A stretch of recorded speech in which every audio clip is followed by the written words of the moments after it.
It's as certain as getting a song stuck in your head. Maligayang pagdating sa Movie Pinoy Recap Story. Sa video na ito, ay inyong matutunghayan ang action drama thriller mystery suspense.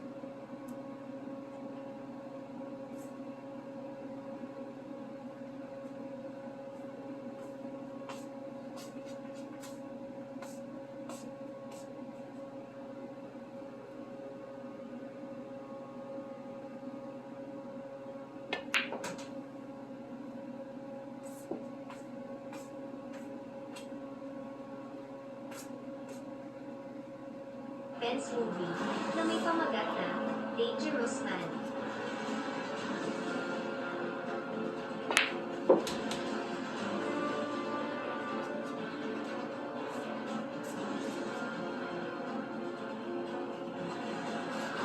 Nagsimula ang pelikula sa isang babaeng nagngangalang Ali na naglalakad sa madilim na dako ng syudad ng Los Angeles. Pagkarating nito sa kanyang magarang kotse ay kaagad siyang pumasok at kinuha ang kanyang cellphone para tawagan ang kanyang asawa na si Daniel upang tanungin ito kung parating na ba siya para sa kanilang dinner date.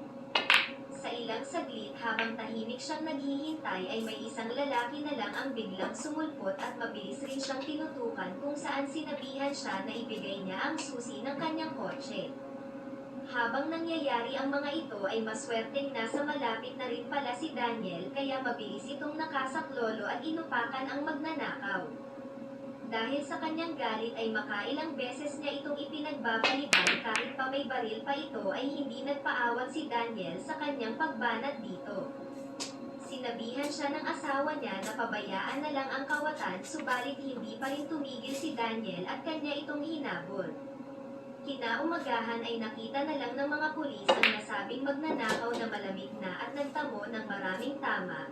Hinuli kaagad nila si Daniel nang makita ng mga ito sa isang CCTV footage ang nangyaring engkwentro kagabi. Ipinaliwanag niya sa mga pulis na ginulpi niya lang ito kagabi dahil gusto nitong kuhanin ang kotse ng kanyang asawa at hindi na rin niya ito inabutan pa ng kanya itong hinabol subalit hindi naniwala ang mga kapulisan dahil sa lakas ng motibo na siya ang salarin ay idiniin siya ng mga ito at kalaunan ay tuluyan siyang nakulong.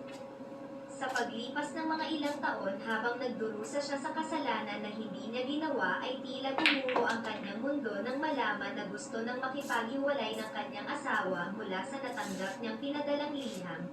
Sakto pa na sa huling nangyaring paglilitis sa korte ay napatunayan na niya sa mga kinauukulan na hindi talaga siya ang tumapos sa nasabing magnanakaw ng gabing iyon. Kalaunan ay tuluyan na siyang nakalaya subalit nalaman na lang niya na tinangay lahat ng asawa niya ang kanyang pera at ari-arian kasabay ng pakikipaghiwalay nito sa kanya. Dahil dito ay ilang araw siyang naging palaboy-laboy. Hindi na rin niya naisip pang bawiin ang mga kinuha sa kanya dahil lubos lang siyang nasasaktan kapag naaalala ang asawa niyang minahal at prinotektahan niya ng todo.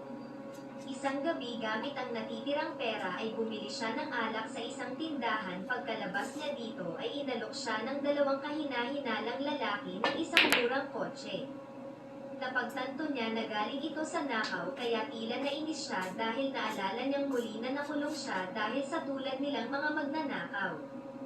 Nang tinutukan siya ng isa sa mga ito ay hindi na siya nagpigil pa ng galit at pinatikim niya ang mga ito ng gulpi na hindi nila malilimutan. Mabilis na natanggal ang angas ng dalawa na parang kanina lang ay pinagtatawanan pa siya at ngayon ay para silang mga tuta na nagmamakaawa kay Daniel.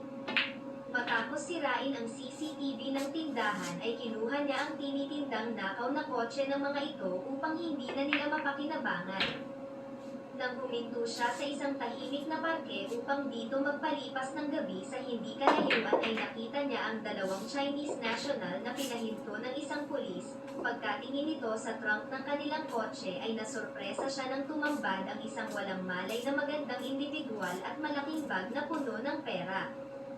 Huli na nang mapagtanto ng pulis na mga Chinese mobsters pala ang mga ito at mabilisan siyang inupakan at tinapos na rin. Napatakbo si Daniel upang sumaklolo lalo pa nang magsimulang magpaulan ang mga Chinese mobsters sa dalawang binata na saktong napadaan sa lugar. Pinasabog ni Daniel ang kinuhang kotse upang ma-distract ang mga kawatan. Nang mabaling ang atensyon ng mga ito sa pagsabog ay mabilisan niyang sinugod ang mga ito. Lumaban pa ang Chinese mobster pero maliksi na nasa lag ni Daniel ang lahat ng ginawa nitong pagsuntok. Nagmistulang dito niya naibuhos ang lahat ng kanyang nararamdamang mga hinanakit sa buhay kung saan walang humpay niya itong inupakan ng todo hanggang sa tuluyan itong bumagsak at hindi na makalaban pa. Kaagad niyang dinala sa kotse ng nakaligtas na binata na si Joey ang nasabing walang malay na babae kasama ang bag na naglalaman ng milyong pera.